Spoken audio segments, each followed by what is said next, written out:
उपासना समर्पण योग अध्याय 3 डे 131। नया विषय शुरू हुआ था कि उपासना संबंधी भ्रांतियां और उनका निवारण। तो गुरुदेव मूल रूप से तांत्रिक, अघोरिक, कापालिक स्तर की जो आसुरी वाम मार्गी साधनाएं होती हैं उनके संबंध में बता रहे थे कि कैसे ये बहुत ही आ, खतरनाक होती हैं। ये हर आम इंसान की बस की बात नहीं है। क्यों? क्योंकि इसमें देखिए दो पहलू होते हैं। एक तो बहुत ज़्यादा बढ़ा हुआ मनोबल चाहिए रहता है और इसके साइड इफ़ेक्ट्स भी बहुत होते हैं।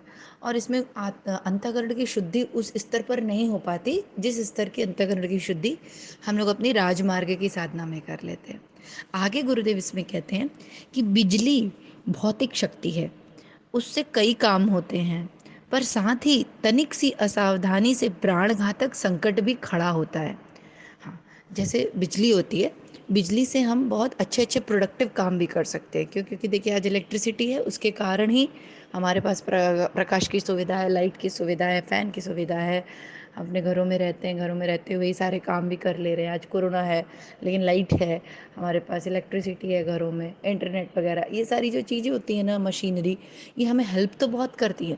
लेकिन अगर इसमें हमने थोड़ी सी भी गलती करी तो प्राणघात तक संकट भी हो जाते हैं। कि अपने को अगर नहीं पता है कि इलेक्ट्रिसिटी सही कैसे, तो करंट भी हो जाए, मार दिया जाएगा या करंट लग सकता है। या अगर अपन ने उसका कहीं मिस यूज़ कर दिया तो उससे भी आग लग जाती है, ब्लास्ट हो जाता है। बहुत सी चीज़ें अपन न्यूज़ वगैरह में सुनते रहते हैं। तो अगर कोई भी जो एनर्जी है, इसको देखिए यहाँ पे गुरुदेव ये समझाने का प्रयास कर रहे हैं कि कोई भी चीज़ जो ऊर्जा के फॉर्म में है उसका सही इस्तेमाल करने आना चाहिए। और हम लोग सब ऊर्जा का पुंज हैं, शक्ति पुंज हैं। हम लोग सभी, अंदर प्राण है, चेतना है, कॉन्शियसनेस है, वो सब ऊर्जा ही तो है। और अगर उस ऊर्जा का, और तांत्रिक साधना जब अपन करते हैं उससे भी ऊर्जा निकलती है, उससे भी एक एनर्जी तो क्रिएट करते हैं। राजमार्ग की साधना में भी अपन क्या कर रहे हैं? दैवी शक्तियों की एनर्जी का ही तो आवाहन कर रहे हैं, उस चैतन्यता को ही तो बढ़ा रहे हैं, प्राण तत्व को ही तो बढ़ाते हैं। लेकिन ये सब करने के बाद ये जानना बहुत ज़रूरी है कि हम ये सारा जब एनर्जी कलेक्ट कर लेंगे तो हम उसका करेंगे क्या, उसको इस्तेमाल कैसे? ढेर सारे पैसे किसी अबोध बालक को दे दिए जाएं या किसी ऐसे व्यक्ति को दे दिए जाएं जिसका दिमाग ठीक नहीं है या जिसकी वृत्तियाँ ठीक नहीं है, तो निश्चित ही वो उसका दुरुपयोग ही करेगा उन पैसों का। बिल्कुल इसी तरीके से इतनी ऊर्जा, इतनी एनर्जी अगर कोई अर्जन कर ले और उसका अंतःकरण शुद्ध ना हो तो फिर वो दुरुपयोग ही कर पाएगा। और नहीं दुरुपयोग करेगा तो संभाल भी नहीं पाएगा ठीक से, गलती कर ही देगा कहीं ना कहीं। आगे गुरुदेव इसमें कहते हैं कि बंदूक चलाने वाले जानते हैं कि गोली छूटते समय पीछे की ओर झटका भी लगता है। हाँ, जब अपन गन चलाते हैं तो एक गोली तो सामने की तरफ जा रही है, पर एक प्रेशर, उसका एक फोर्स जिसको कहते हैं, वो पीछे कंधे पे भी लगता है। तो वो देखिए इसलिए भी बोलते हैं कि कंधे मजबूत होने चाहिए, हाथ एंड का ऊपरी हिस्सा जो है गन चलाने के लिए स्ट्रांग होना चाहिए, कि गन उठाने के लिए उसका एक फोर्स आता है। तो ये सारी चीज़ें क्यों बता रहे गुरुदेव कि ये जो एनर्जीज़ हैं, इसको इसके साथ खेलने से पहले ये सोच लें कि इसका बैकफायर भी होता है, ये इसका उल्टा पीछे भी इफ़ेक्ट आएगा हमारे ऊपर। तो क्या हमारी स्थिति है उसको संभाल पाने की, उसको एडजस्ट कर पाने की? क्यों? क्योंकि हम बहुत बड़ी बड़ी हाई फाई चीज़ें कर तो लें, लेकिन है तो ह्यूमन बीइंग, बॉडी में ही है ना। और अगर हमको टेक्निक्स नहीं पता है, हम उसके एक्सपर्ट नहीं हैं, बहुत बड़ी, जैसे आप ऐसे किसी प्रोडक्शन हाउस में पहुंच जाइए जहाँ बड़ी बड़ी मशीनें हों और आपको कुछ नहीं पता उन मशीनों के बारे में, और कोई भी बटन आप जाके दबाने लग जाएं, कोई भी तार छूने लग जाएं, कहीं भी टच करने लग जाएं, तो बहुत रिस्क है ये। तो इसलिए बहुत ज़रूरी है कि इतनी खतरनाक चीज़ों को या इस एनर्जीज़ को इस्तेमाल करने के लिए, यूज़ करने के लिए, या तो उसके बहुत बड़े ज्ञाता बन जाइए, या तो उसको सच में डीप में एकदम अच्छे से समझिए, और नहीं तो हाथ नहीं डालिए ऐसी चीज़ों में। अणु विस्फोट से ऊर्जा तो उत्पन्न होती है, साथ ही विकिरण या सर्वनाशी खतरा भी जुड़ जाता है। वही जो अपन ब्लास्ट वगैरह करते हैं, बॉम्ब ब्लास्ट वगैरह। आतिशबाजी का खेल खेलना, हिंसक पशुओं का शिकार खेलने वाले कई बार भारी खतरा उठाते देखे गए हैं। तांत्रिक साधनाओं के संबंध में भी यही बात है। कई बार उसके प्रयोक्ता विधि विधान में तनिक सी गलती हो जाने के कारण पागल तक होते देखे गए हैं। सोच लीजिए तांत्रिक एक्टिविटीज़ कितनी खतरनाक हो जाती हैं कि अगर उनके स्टेप्स में कोई गलती हुई तो लोग पागल भी हो सकते हैं। स्टेप्स क्या है? ये एनर्जीज है ना, तरंगे ही तो हैं। अब जैसे तरंगे बिजली के तारों में जैसे करंट जा रहा है, तो हमें नहीं पता वो बॉम्ब, कभी हमने देखा है कि जो बॉम्ब डिफ्यूज़ करने वाली टीम होती है ना, उनको बहुत अच्छी ट्रेनिंग दी जाती है। कोई भी ऐरा गैरा व्यक्ति जाके बॉम्ब डिफ्यूज़ नहीं कर सकता। पता है क्यों? ढेर सारे तार होते हैं और उन सभी तारों में एनर्जीज फ्लो हो रही हैं। हमने गलती से कोई गलत तार कट कर दिया ना तो ब्लास्ट हो जाएगा। तो इसलिए जो बॉम्ब डिफ्यूज़ करने वाले होते हैं उनको बहुत अच्छे से ट्रेनिंग मिलती है, उनको सब पता रहता है ये रेड तार किस लिए, ग्रीन तार किस लिए, ब्लू किस लिए होता है, कहाँ से एनर्जी डीसी है, कहाँ से एसी, कुछ भी वो जो उन लोगों का सब टेक्निकलिटी होता होगा, that I don't know much. लेकिन जिसको पता है वही डिफ्यूज़ करने की कोशिश करते हैं या वही उसमें हाथ डालता है, हर कोई नहीं कूद जाता। अब ऐसे समझिए कोई भी ऐरा गहरा पहुंच जाए बम डिफ्यूज़ करने के लिए तो क्या स्थिति होगी। तो इतनी ढेर सारी तरंगे जा रही हैं, बम बना हुआ है, तारे लगी हुई हैं, तो हमने किसी भी एक तरंग को छेड़ा तो पूरा उसका सीक्वेंस बिगड़ जाएगा और वो वहीं ब्लास्ट हो जाएगा, जबकि अपना काम था डिफ्यूज़ करना। यहाँ पे गुरुदेव यही बता रहे हैं कि ये जो शक्तियाँ होती हैं, एक भी स्टेप आपके गलत हुए क्यों, क्योंकि अब आप खेलने की कोशिश कर रहे हैं उन शक्तियों से, उन तरंगों से। तरंग ही तो है, सब ऊर्जा ही तो है ना। अब जैसे ही आपने खेलने की कोशिश की और कुछ गलती हो गई तो उसका इफेक्ट कहाँ आएगा, वो हमारे अंदर भी वो जो तरंग चल रही उसके ऊपर आ जाएगा। तो गुरुदेव इसी में कहते तनिक सी गलती से वो व्यक्ति पागल होते भी देखे गए।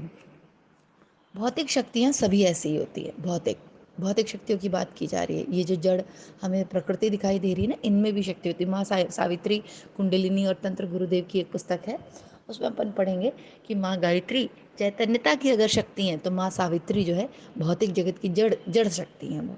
ठीक है, तो माँ गायत्री और माँ सावित्री दोनों की शक्तियों का साथ में प्रयोग करके ऋषि योगी लोग यूज़ करते थे। इनमें क्षमा का कोई नियम ही नहीं है। हाँ, एनर्जीज कैसे क्षमा करेंगी, मतलब करंट कैसे आपको क्षमा कर देगा, है ना, ऊर्जा कैसे क्षमा करेगी, ऊर्जा में तो सब भाव भाव तो होता नहीं है ना, वो तो ऊर्जा है स्ट्रेट। तो कई बार बताया ना, ईश्वर तो ऐसे ही है, निराकार टाइप और कूटस्थ टाइप एनर्जी है, सिंपल। तो वो कहाँ से आपको क्षमा कर देंगे। सांप सपेरे पर भी हमला बोलता है। हाँ, दाव लगाने पर सर्कस के हिंसक पशु अपने पालनकर्ता की बोटी बोटी नोच डालते हैं। मशीनों की चपेट में आने पर उनके स्वामी संचालन भी हाथ पैर काटते जान गंवाते देखे गए हैं। भौतिक क्षेत्र में क्रिया ही प्रधान है, सही गलत प्रयोग का वहाँ हाथों हाथ प्रतिफल मिलता है। तो अगर भौतिक क्षेत्र में, जिस जो कि तंत्र साधना का मुख्य क्षेत्र है, कि वहाँ पे भौतिक जगत की चीज़ें जो यहाँ पदार्थ जगत जितना दिखाई पड़ रहा है ना, तो ये पदार्थ की ऊर्जा भौतिक की ऊर्जा लेकर ही काम किया जाता है। लेकिन ये बहुत टेक्निकल है, ये बहुत रिस्की है। अगर इसके आप बहुत एक्सपर्ट नहीं है, हाईली एक्सपीरियंस्ड नहीं है, इसमें कदम बिल्कुल ना डालें, ये बहुत बहुत साइड इफ़ेक्ट्स देता है। भावना क्षेत्र उससे सर्वथा भिन्न है। अब आते हैं भावना क्षेत्र की बात। अब ये तो भौतिक जगत की बात बता रहे, भौतिक क्षेत्र की एनर्जीज की बात बता रहे थे। यहाँ भी ऊर्जा है, ये भी ऊर्जा का ही खेल है ना। जो प्रकृति चल रही है, प्रकृति का संचालन क्रियाशीलता, उसमें भी ऊर्जा है। जो कि साइंटिस्ट लोग ये पदार्थ की स्टडी करते हैं ना, ये जितने साइंटिस्ट होते हैं, ये रिसर्चर्स होते हैं, वो किसकी स्टडी करते हैं, पदार्थ की, एटम की, परमाणुओं की, इनकी स्टडी करते हैं ना, और इसके स्टडी के माध्यम से बताते हैं हाँ ये ऊर्जा है, ये वो है, वो है। और आध्यात्मिक व्यक्ति किसकी स्टडी करता है, चेतना की, एनर्जीज की, भाव संवेदना की, इमोशंस की, अंदर के। तो भावना क्षेत्र उससे सर्वथा भिन्न है। अब गुरुदेव बताते हैं कि जो लेकिन इमोशंस का, भावनाओं का क्षेत्र है, वो ये भौतिक जगत की एनर्जीज से बिल्कुल अलग है। कैसे, उसमें उच्च स्तरीय आस्थाओं, श्रद्धाओं और संवेदनाओं का साम्राज्य है। जैसा कि अपन पीछे अभी इतने दिन से पढ़ रहे हो, उपासना समर्पण योग, तो गुरुदेव कैसे बताते हैं कि जब आप साधना करने बैठे हैं, उपासना करने बैठे, तो अगर आप सिर्फ खाली खाली मन से बैठ गए तो वो इफेक्टिव नहीं होगा। क्या चाहिए होगा, ट्रिगर पॉइंट क्या होगा, गन तो है हमारे पास, गोली भी है, पर चलेगी कब, जब उसमें श्रद्धा वाली ट्रिगर होगी, जब उसमें आस्थाओं वाली ट्रिगर होगी, भाव संवेदना होगी। तो चैतन्य जगत में, अध्यात्म जगत में जो मूल तत्व है, जो काम करता है, जो ट्रिगर करता है, वो एनर्जीज नहीं है, वो है श्रद्धा, विश्वास, समर्पण, ये सारी चीज़ें। वहाँ उपचारों का मूल्य कानी कौड़ी और स्नेह सौजन्य का मूल पर्वत के समान है। देखिए ये लाइन बहुत सुंदर है। उपचारों का मूल्य, कि लोटा हमारा दाहिनी तरफ रखा था कि बाईं तरफ, दिया मैंने प्रसाद के पीछे रखा था कि प्रसाद के आगे, अक्षत मैंने सबसे आखिरी में चढ़ाया, अक्षत सबसे पहले चढ़ा दिया, ये सारी माला मैंने कैसे, माला थोड़ी सी ऊपर पकड़ी थी या थोड़ी सी नीचे। हाँ, ये टेक्निकलिटीज़ होती हैं, मैं ये नहीं कह रही कि इसमें टेक्निकलिटीज़ नहीं होती, या हमको इसको बहुत डिटेल में जाके नहीं समझना चाहिए। अगर अच्छे गुरु हैं और अच्छे कई पुस्तक है जहाँ पे आप पढ़ सकते हैं कि इसमें भी कैसे परफेक्शन से काम किया जाए, तो बिल्कुल करिए। लेकिन अगर इसमें थोड़ी बहुत कोई त्रुटि होती है तो वो माफ़ हो जाती है या उसको इग्नोर किया जाता है, अगर आपकी भाव संवेदनाएं, आस्थाएं, श्रद्धाएं बहुत ऊंची कोटि की है। क्योंकि ठाकुर रामकृष्ण परमहंस जब काली की आराधना करते थे, तो वो अब उनको जो माला पहनाना था स्वयं ही पहन लेते थे, काली को जो भोग लगाना होता स्वयं ही खा जाते थे। तो कुछ लोगों को बड़ी आपत्ति होती थी जो मंदिर में रहते थे कि यार ये कैसा पुजारी रख दिया है। वहाँ की जो ओनर थी वो एक लेडी थी मंदिर की, तो लोगों ने शिकायत की उनसे कि ये आपने कैसा पुजारी इस बार रखा हुआ है, ये तो कोई स्टेप फॉलो नहीं करता। तो कुछ लोग जो स्टेप ओरिएंटेड होते हैं, जिनको स्टेप्स में बहुत इंटरेस्ट रहता है, वो इस चीज़ को देख ही नहीं पा रहे होते हैं कि यार ये बंदा भाव संवेदना में इतना लीन है, इतना मग्न है माँ के प्रेम में, सच्चे प्रेम में, कि वो तो इससे अच्छी आराधना तो और कौन करेगा माँ काली की, इससे अच्छा पुजारी तो कोई मिल ही नहीं सकता। तो वो जब उनकी ओनर को शिकायत पहुंचती है कि यार आपने कैसा पंडित रखा है, तो आती हैं देखने। और जब वो आती हैं तो वो सीन देख के वो एकदम थ्रिल्ड हो जाती हैं, एकदम भाव विभोर हो जाती हैं। वो एनर्जी, वो ठाकुर की वो भाव संवेदना, वो इमोशंस उन तक भी पहुंचता है, उनकी भी हृदय आत्मा तक वो चीज़ पहुंच जाती है कि नहीं ये सच्चा भक्त तो ठाकुर ही हो सकते हैं। क्यों? क्योंकि जिस स्तर की साधन, जिस स्तर की पूजा उपासना वो कर रहे हैं, ऐसे तो कोई मीरा ही कर सकती है और ठाकुर ही कर सकते हैं। हम और आप तो बस जाते हैं और थोड़ा बहुत घंटी घुमाते हैं और स्टेप्स करके चले जाते हैं। तो ये यहाँ पे गुरुदेव ये बता रहे हैं कि ये तो कानी कौड़ी के दाम इसका मूल्य है। चेतन जगत में, भावना जगत में सारा इमोशंस का खेल है, वहाँ पे तो भावनाओं का खेल है। छोटा बच्चा माता को हर दृष्टि से हैरानी करता है और एक भी शिष्टाचार का पालन नहीं करता, फिर भी ममत्व एवं वात्सल्य की सघनता के कारण माँ और बच्चे के बीच जो आत्मीयता पाई जाती है वह देखते ही बनती है। बालक के प्राय सारे ही व्यवहार अनघड़ और असभ्य जैसे ही होते हैं, फिर भी माता उनके कारण कभी तनिक भी खींचती नहीं पाई जाती हैं। गोदी में चढ़ने के लिए हाथ बढ़ाना, आंख मिलाने पे मुस्कुरा देना भर बालक का ऐसा कृत्य है जिसके बदले माता अपना सब कुछ लुटाने की तैयारी रखती है। यही बता रहे कि ये जो हम लोगों की साधना होती है चैतन्य की, या हम लोग भाव संवेदना की, उसमें हम इष्ट को अपनी माँ की तरफ पूजते हैं, एनर्जी नहीं देख रहे हैं उनको। हम कैसे देख रहे हैं, वो मेरी माँ है, उसमें इमोशंस है, भाव संवेदना है।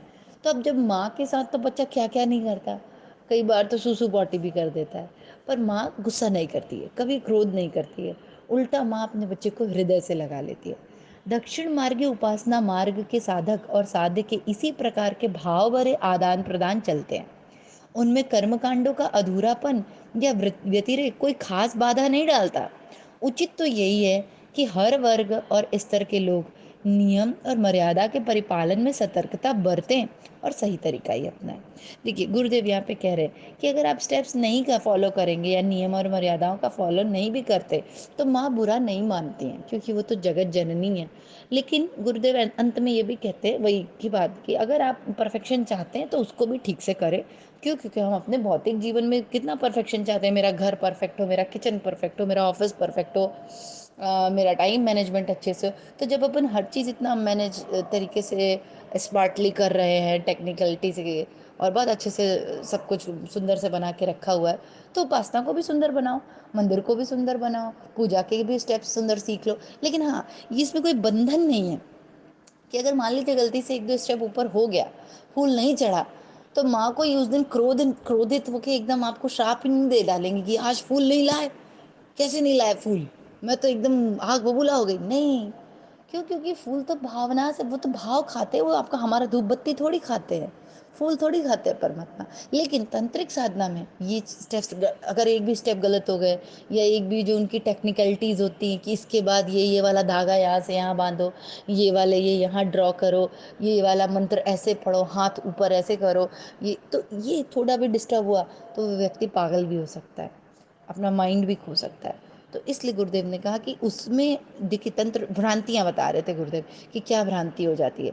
हमको लगता है कि नहीं हमने पूजा में ये गलती कर दी, नहीं, माँ कभी इन छोटी गलतियों के लिए परमात्मा, जब अपन भाव संवेदना से, हम राजमार्ग के साधक है, गृहस्थ में रहते हैं, तो परमात्मा हमारे इन छोटी चीजों के लिए कभी नहीं हमको वो करते। लोग बोल देते हैं अरे तुमने जरूर ऐसे पूजा में स्टेप में कोई गलती की होगी, नहीं, हमारे भावनाओं में जरूर कोई गलती होगी, हमने कोई ऐसा कर्म किया होगा जो गलत भावना से किया होगा, उसका जरूर हमको कोई दुष्परिणाम मिल सकता है या कर्मों का फल मिल सकता है, वो भी परमात्मा नहीं देते, वो प्रकृति का नियम है।